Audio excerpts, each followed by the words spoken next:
அமெரிக்காவின் பாஸ்டன் நகரில் அடுத்தடுத்து நடந்த இரு குண்டுவெடிப்பில் 3 பேர் கொல்லப்பட்டனர். 100க்கும் மேற்பட்டவர்கள் பலத்த காயமடைந்துள்ளனர். அமெரிக்காவில் உள்ள மாசசூசெட்ஸ் மாநில தலைநகர் பாஸ்டன் நகரில் திங்களன்று பிற்பகலில் பிரம்மாண்ட மாரத்தான் போட்டி நடந்தது.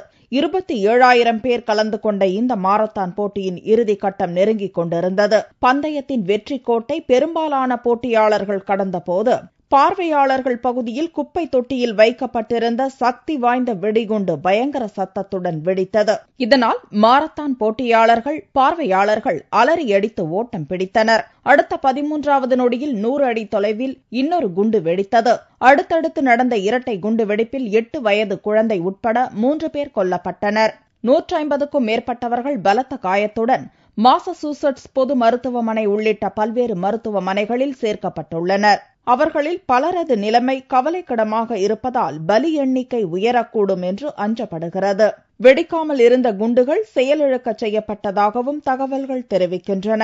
இந்த சம்பவம் நன்கு திட்டமிட்டு முடிக்கப்பட்ட பயங்கரவாத தாக்குதல் என்று அமெரிக்க அதிகாரிகள் தெரிவித்துள்ள அதே வேளையில் வெள்ளை மாளிகையிலிருந்து உரையாற்றிய அதிபர் பாரக் ஒபாமா இந்த பாதக செயலை செய்தது யார், எதற்காக செய்தார்கள் என்பது இன்னமும் உறுதிப்படுத்தப்படவில்லை என்றும் முழு உண்மைகள் வெளிவரும் வரையில் யாரும் எந்த முடிவுக்கும் வரவேண்டாம் எனவும் கூறினார்.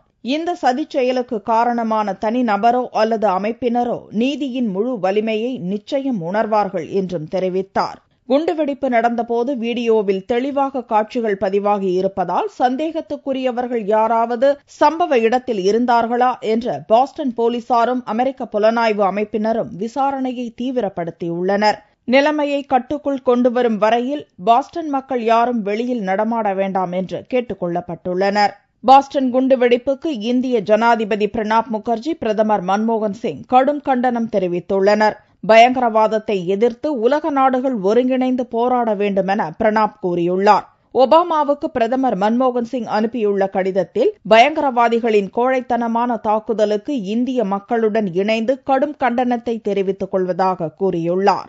பயங்கரவாதம் என்னும் தீய சக்தி அமெரிக்கா மற்றும் இந்தியாவுக்கு இன்னமும் அச்சுறுத்தலாக விளங்குகிறது என்பதை இந்த தாக்குதல் சம்பவம் நினைவுபடுத்தியுள்ளதாகவும் அந்த கடிதத்தில் மன்மோகன் சிங் குறிப்பிட்டுள்ளார்.